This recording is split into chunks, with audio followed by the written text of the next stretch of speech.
Higher taxes for the oil companies, we could use the money for renewable power. Killed. Because, you know that space called policy? You're not in it. Oh, no. You don't have a clue what's going on there. That's dominated by legacy industries and professional lobbyists. And that is why, friends, we don't have green policy in this country to this day. Despite all the hype, we have green politics. Green politics is that the Iowa folks are for ethanol, and the Illinois delegation is for coal, and the Michigan delegation's for assisted suicide. Don't touch the auto industry, okay? We have green politics in this country. We do not have green policy. And the first way, the only way you're going to get change at scale is when you unlock that policy. Another thing we obviously need is infrastructure. We need a whole new, when the IT revolution happened, you remember all you had to do was plug in, take out that phone thing and plug it into your computer. And suddenly you were part of the IT revolution. For the green revolution, you need a whole new infrastructure. Oh, it's great that there's solar energy in this spot, and there's wind there. But you may have noticed the sun doesn't always shine, the wind doesn't always blow unless you have a national transmission grid that can get the solar and wind power when and where it blows to the places where it's needed. You have nothing. You have no scale. You have the nice little boutique industries. And right now, we got nice little boutique industries.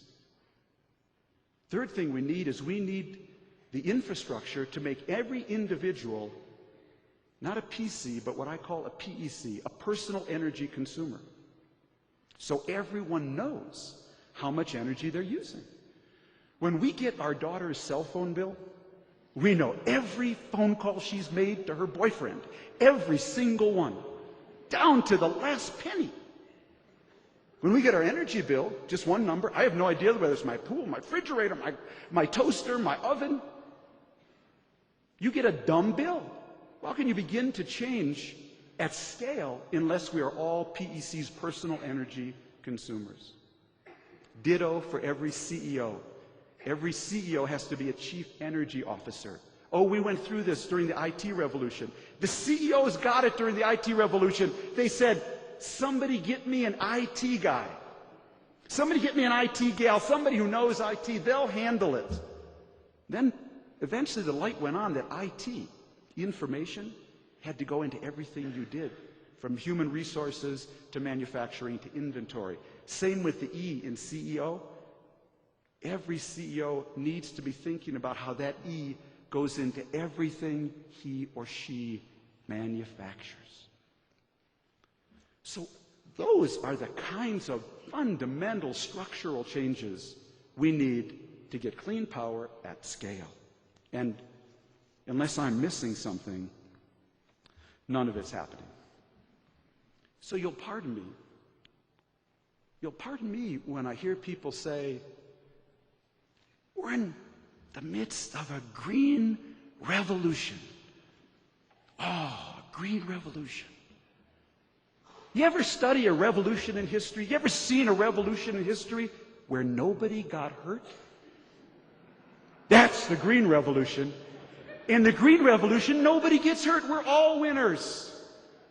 We're all winners. Yeah. Exxon's green. They gave $100 million to Stanford. They also gave millions to crank scientists to confuse us about climate change, but they're green. GM's green. They put those little caps, on the oil thing. Of course, they don't tell you that they cut a deal with Congress that allows them actually to put phony mileage numbers in terms of their compliance with mileage standards on a Suburban in return for putting a $45 chip into your car so it can take ethanol. But GM's green. Yeah, they're green. Dick Cheney's green. He's for alternative fuels. Yeah, he's for liquefied coal. Dick Cheney's green. We're all green now. Welcome to the green revolution where nobody gets hurt. Yeah. This isn't a green revolution, friends.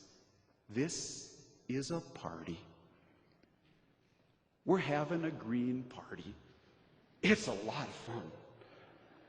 I got to tell you, I get a lot of fun, going around talking about it. But it's a party. My teacher and friend, Michael Sandel, says to me, Tom, you'll know when there's a green revolution, when you see real green politics. And real politics is competing interests, winners and losers. 20 years ago, 15 years ago, we all talked here about the IT revolution. Do you think that was pain-free? Ask the folks at Data General if the IT revolution was pain-free. Oh, everyone wasn't a winner in the IT revolution. There are a lot of old legacy industries that didn't get it, and they got steamrolled. And ladies and gentlemen, today, the old legacy industries, they control this story. They control that policy mechanism in Washington. They are tough, and they will fight dirty. They are not going anywhere. And that's why we're having a green party, not a green revolution. Do not kid yourself for 1 second. Let me simply end by saying this, that the hallmark of companies and countries that thrive throughout changes is that they reinvent themselves. We reinvented ourselves from a continental industrial power in the 19th century to a global industrial power in the 20th century. We need to now reinvent ourselves as a global clean power in the 21st century. Because I have this intuition, it's just an intuition, that we're not post-something anymore. We're not post-Cold War. We're not post-Cold War. We're pre-something right now. We are pre-something. And what we're pre is the climate era. I don't even know what that means, okay? But I have an intuition, if we don't reinvent ourselves, it's going to mean something really harsh.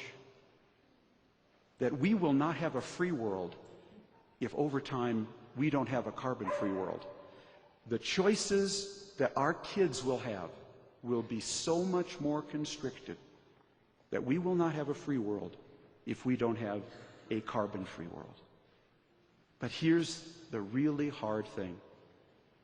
The really hard thing is that most political issues, you get change when people like you all, me, go into the streets, write articles, hang placards, protest. Politicians see them, hear them, change laws. The problem with this green story is the people most affected haven't been born yet.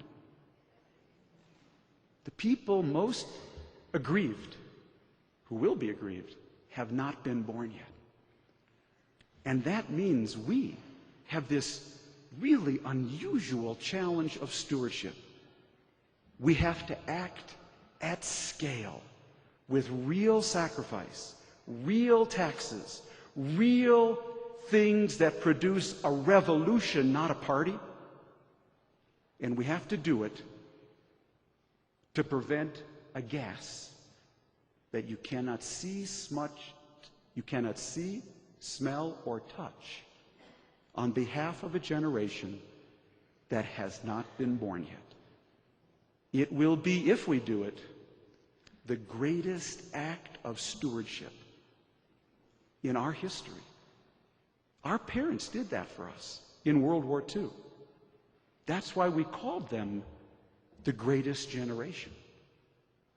Our children will only call us the greatest generation if we are really, truly the greenest generation. Thank you very much.